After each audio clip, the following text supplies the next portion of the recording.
Hey everyone, I'm here with Nikki and Mocerino, and welcome to what we're calling Coffee with Jorge and Nikki Mocerino. Cheers. So we wanted to take some time, as the theme for this quarter is to do kind of servant leadership. We wanted to talk with real solstices and get the real perspective on what that means. So let me introduce you for a second. Nicole Mocerino, Nikki, sorry. You started on Redbox back 5 years ago? Yeah. Yeah. That was a while ago. It's a while ago. I'm one of the OGs. Yeah. That's longer than me. I've been here for 4 years. Wow. Yeah. After that, you went out to Northern. Yep. And then after that, you did a couple of other projects. I went off to Argentina for a little while and then came back, did some other engagements, worked on some projects on the East Coast, and then I've returned to my roots. Yeah. Northern Trust. Back on Northern once again as a program manager. Yep. Very nice. So there's a lot of topics I'd love to dig into. Totally. But let's start off with the very first question, which would be kind of on the thought of servant leadership. What does that mean? If I'm new to Solstice, everybody's talking about servant leadership. You might be confused. So I kind of wanted to open up that space to know what does that mean? Yeah, totally. So to me, servant leadership in its simplest form is really elevating everybody around you to become the best version of themselves, to really have people be great around you. So it's about playing this game where everybody wins. It's so easy for us as human beings, it's just in our nature to become very consumed with ourselves and what we want and what we're getting. And when it's all about ourselves, our vision can only be as big as one person. And so when we're able to just kind of leave the ego behind and really focus on serving and building up those around us, that's when that vision loses boundaries. And to me, that's what servant leadership is. Okay. Yeah, because humans are competitive by nature.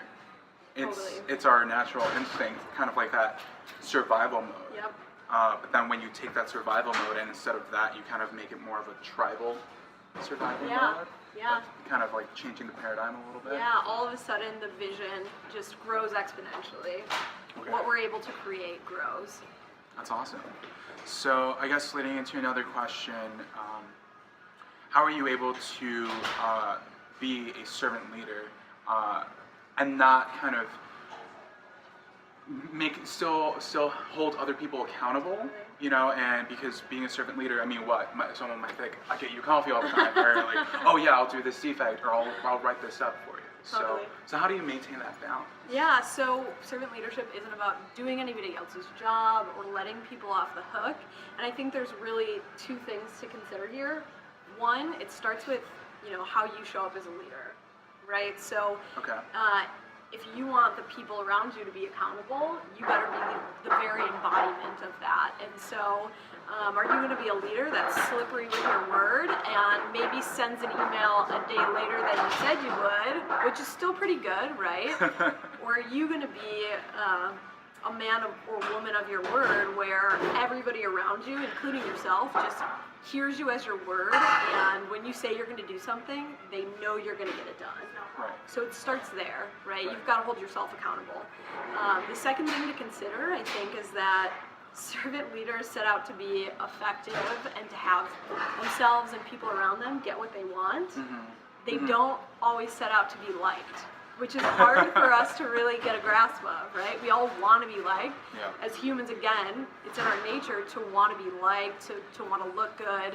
And, sometimes it means that when you're holding people to what they say they're going to do, they're not always going to like you at first, right? But you're not going to be a leader that coddles somebody and tells them that everything is okay when they're actually heading for a cliff, right? Which feels good in the moment, but in the big picture, you're really not helping people move forward. So sometimes you've got to be the person that stops, takes a moment, and really challenges people on what they said they were going to do that they didn't do, or challenges people when they want to get agreement into the reasons why they didn't do something, right?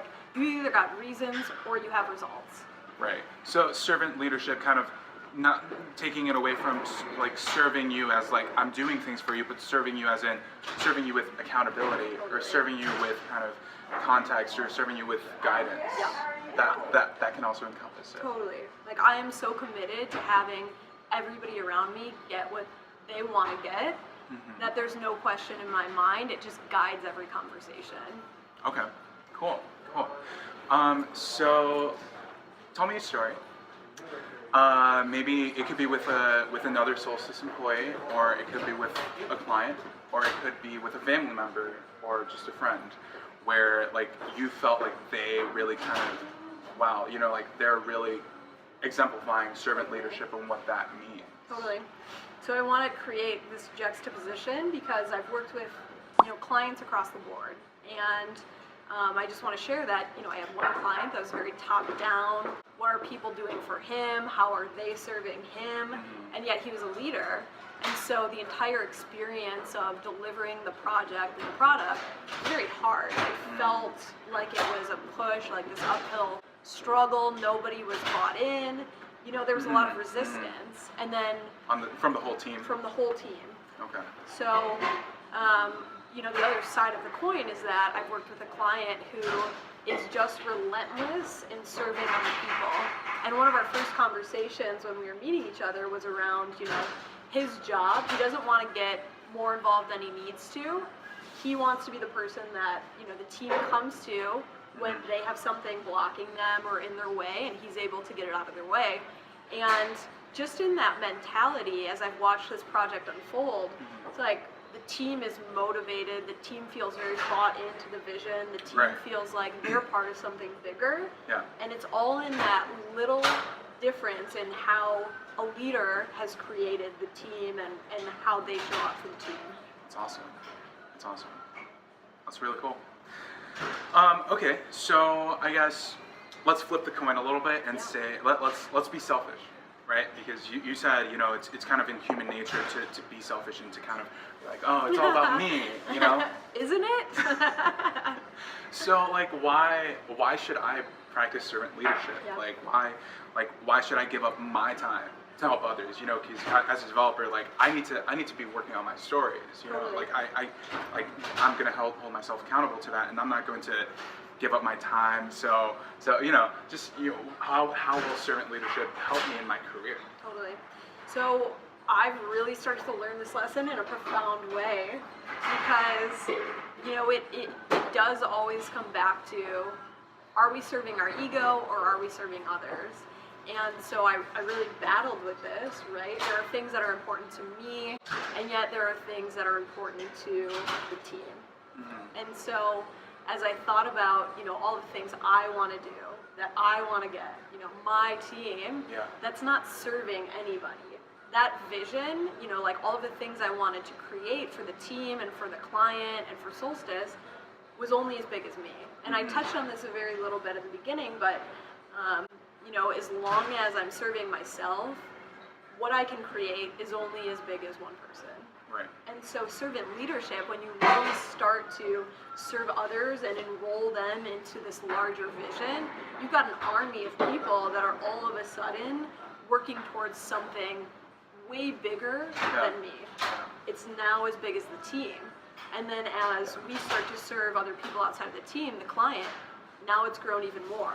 And as we start to serve Solstice, it's grown even more. Yeah. So the more people you can serve, the more you can serve as a leader, Yeah. the larger and larger the vision gets. And then it's like we can do anything that we want. For sure. That's awesome. So, okay, great. Thank you so much for your time. Yeah. This was Coffee with Nikki and Jorge. Hope you guys enjoyed it. Leave some comments. Share it with your friends. Thank you for spending time with us. Nikki, thank you so much for your time. Yeah, of course. Thanks for listening in.